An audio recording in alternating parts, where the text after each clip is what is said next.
visite immobilière en tant qu'acquéreur. Vous avez des questions et c'est normal. Donc, quelles sont les erreurs à ne pas faire lors d'une visite immobilière? Eh bien, avant tout, commencez par valider vos critères de recherche. Après avoir bien sûr validé votre budget. Et ça, on en parle dans un tuto spécifique sur les étapes pour acheter. Et à la fin de la vidéo, on vous donne une astuce pour vous rassembler toutes vos recherches en une. Effectivement, c'est important de visiter des biens pour pouvoir prendre connaissance du marché et voir ce qui est en vente et à quel prix. Ici, on va vous aider à préparer ces visites, mais aussi à limiter ces visites. Et tout ça, juste après ça.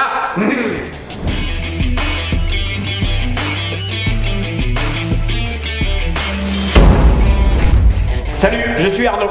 Et moi, Jean-Jérôme. Bienvenue sur notre chaîne Plus-Value Immobilière, le meilleur endroit pour acheter au mieux votre bien immobilier et économiser votre temps et votre argent.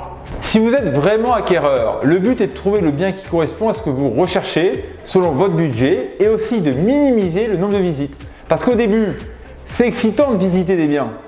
Mais quand on a commencé à avoir fait un certain nombre de visites et que sur la visite suivante, eh bien, dès qu'on arrive sur place, on sait que ce ne sera pas le bon, eh bien, ça finit par agacer, mais bien comme il faut. Donc tout d'abord, prenez le temps de valider vos critères de recherche. En 1, les points indérogeables pour vous. Sans ça, même pas la peine d'y réfléchir, c'est niet.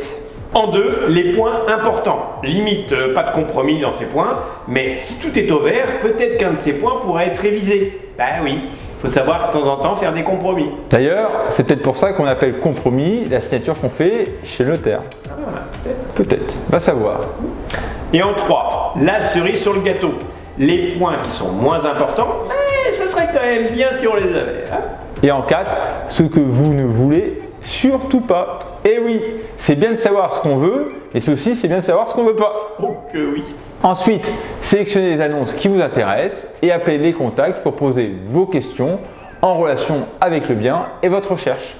Assurez-vous également que la personne ait bien compris votre recherche et qu'elle ne vous déplace pas pour rien. Prenez rendez-vous et si vous êtes plusieurs à acheter, visitez ensemble. Ensuite, une fois sur place, quelles sont les erreurs à ne pas commettre, Gigi? Il y en a quelques-unes. La première, c'est de se focaliser sur les questions de votre longue liste. Et oui, c'est bien d'avoir préparé des questions, mais quand vous visitez, vous restez focus sur la visite en temps réel. Exactement.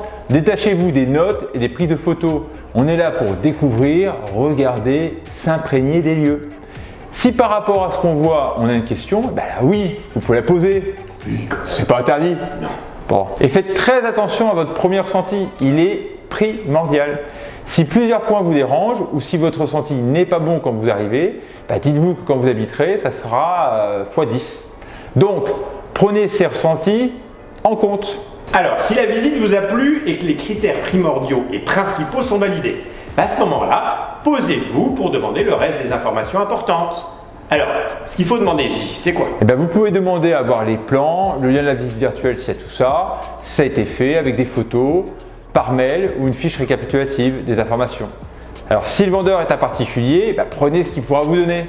Ou faites-vous vos photos, vos propres vidéos sur place pour pouvoir vous poser tranquillement avec tout ça après. Demandez aussi à voir le dossier des diagnostics. Pour savoir ce qu'il faut demander, reportez-vous sur le tuto qu'on a fait spécialement là-dessus. Demandez s'il y a eu des travaux importants qui ont été faits sur les 10 dernières années. Si oui, il faudra voir s'il y a une garantie décennale ou pas.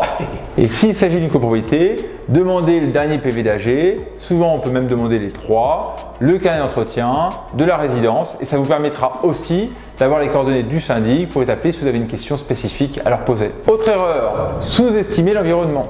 Vous êtes emballé par la maison, super. Alors prenez le temps de revenir sur place pour sonner chez les voisins et parler un peu avec eux. Ça peut vous renseigner sur l'environnement et sur vos éventuels futurs voisins.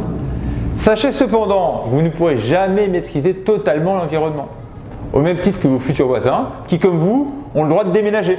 Idem, un petit passage à l'urbanisme, ça vous permet de demander s'il y a des constructions immobilières qui sont programmées. Une autre erreur, s'il y a des travaux importants à faire, ne pas les sous-estimer. Vérifiez l'état du bien ou si besoin, faites-vous aider par un artisan compétent. Pensez à regarder l'état de la toiture, l'isolation, des fuites ou s'il y a des tâches suspectes, le chauffage, la clim, les menuiseries. Et inverse, ne surestimez pas les travaux. Oui. Parce qu'il y a certains intervenants qui peuvent avoir un peu la main lourde sur les devis. Donc à ce moment-là, il vaut mieux en demander 2 ou 3. Et encore une autre erreur. Oui, vouloir absolument négocier le prix.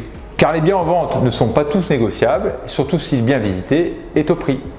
Et si vous souhaitez négocier, mieux vaut le faire à tête reposée, en listant les points positifs et négatifs, les arguments qui vont vous permettre de dire que votre proposition est construite et sensée. Et si un agent immobilier, posez-lui la question et faites-vous guider. Encore une autre erreur, c'est de vouloir se positionner avant d'avoir auparavant validé sa solvabilité. Parce qu'il y a d'autres acquéreurs qui risquent d'avoir un dossier qui est solide financièrement et forcément ils vont vous passer devant. Donc réfléchissez. Si vous avez un bien à vendre pour acheter, il vaut mieux le vendre avant ou alors vous orienter vers un crédit relais. Et tout ça, ça se prépare. Une autre erreur à éviter, ne pas venir avec toute la famille, les amis, les artisans, pour avoir à tous leur avis. Comme dirait quelqu'un que je connais bien, il y a autant d'avis que de trous du cul et vice personne Arnaud.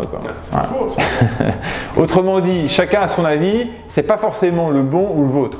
Et cela ne vous aidera pas non plus à valider votre achat si vous pensez que c'est le bon pour vous. Au contraire, ça peut vous figer, vous faire passer à côté du bien qu'il vous fallait. Et oui, un achat c'est très personnel et ayez bien en tête que c'est vous qui allez habiter la maison ou l'appartement.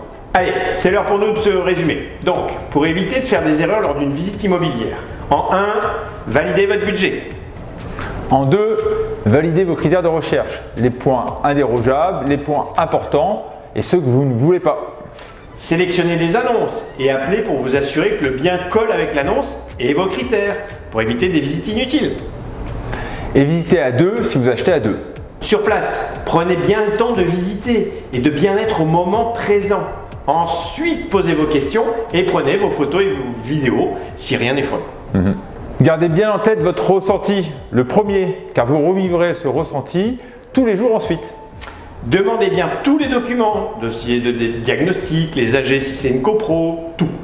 Faites aussi attention à l'environnement. Allez voir les voisins, l'urbanisme, pour connaître l'environnement proche. Si travaux il y a, faites appel à des artisans pour viser au plus juste sur le budget. Et ne débarquez pas à 10 pour la visite. C'est bon, vous avez les connaissances pour faire les visites constructives. Ok. Et alors Jean-Arnaud, c'est quoi l'astuce? C'est tout simple. En fait, lors de votre recherche de biens, vous sélectionnez un site ou une application qui centralise les différents portails d'annonces immobilières. Ça vous permettra de gagner du temps et en termes de gestion, ça va nettement la simplifier. Attention toutefois, lorsqu'on est sur un marché qui est tendu, parce qu'il peut y avoir un délai entre l'arrivée de l'annonce sur un site et le moment où elle apparaît sur ces plateformes. Donc ça peut parfois manquer un peu de réactivité. Allez, pensez à vous abonner et activez la petite cloche si vous souhaitez être alerté pour les prochaines vidéos. Et si vous avez un partage d'expérience, faites suivre, ça fera toujours plaisir. Allez, à bientôt. Ciao. Ciao.